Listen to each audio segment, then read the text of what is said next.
Technology is just so convenient, regardless of what medium you're using it for, like music production, film production, sound production, writing. I mean, even writing. Writing and reading have been taken over by technology. I've actually used computers since before I could read. Some of my earliest memories are having amazing amounts of fun with Microsoft Bob. As far as a laptop goes, it's a bare necessity. I can't live without a laptop. My phone is almost like my third hand. I keep it with me everywhere. It's like, even when I don't bring a purse, my phone is the only thing I bring.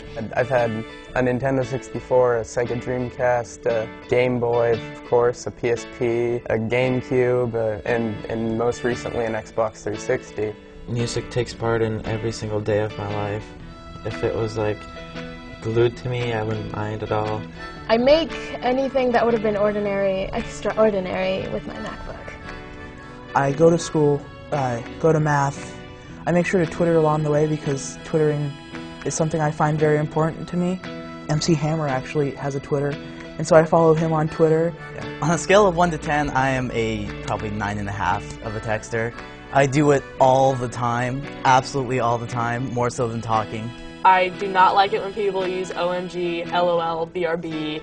I hate it. My least favorite is when they say you, like the letter U instead of YOU, because, I mean, I'm a person, I'm not a computer. And if I didn't have computers, I would say a lot of my hobbies that take up most of my time I wouldn't have. Because I learned Japanese, and I did a lot of that through the internet. I'm kind of new to music making. I just started some months ago, so it's kind of a challenge for me so far. The process I go through is really just trial and error. With my MySpace, I can set it to the colors that I want it to, the music that I want. Yeah, it's an extension of being who I am as a person. I would say that I'm one of those types of people who like to make websites. Well, this is one of the websites I created. It's called iMe. You can upload your own photos. I'm really a big fan of Strawberry Shortcake and Alvin and the Chipmunks. They're just really cute to me, and I just like their personality and characters.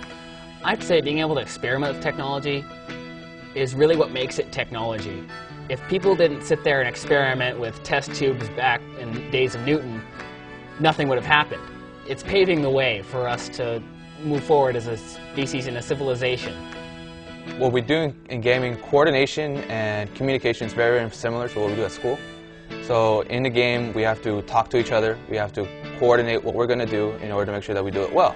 The exact same thing at school. We have to talk with each group member. We have to coordinate what we're going to do, what we plan, what our activities are in order to make sure that we get things done right and get things done on time. My phone, since it takes good pictures, I can use it for projects all the time. I take pictures of my poster boards, and then I can send them to my email, and then I can just upload them online and then put on my website or anything of that sort so other people can see. Like in life, if you're playing a soccer game and you miss the shot, you can't go back to that.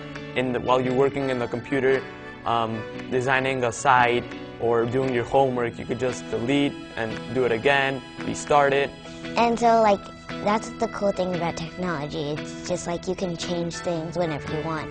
When you have access to everything, you sort of learn how to know yourself better because you are forced to decide what to use and what to not use. I'd say technology does make you a better learner.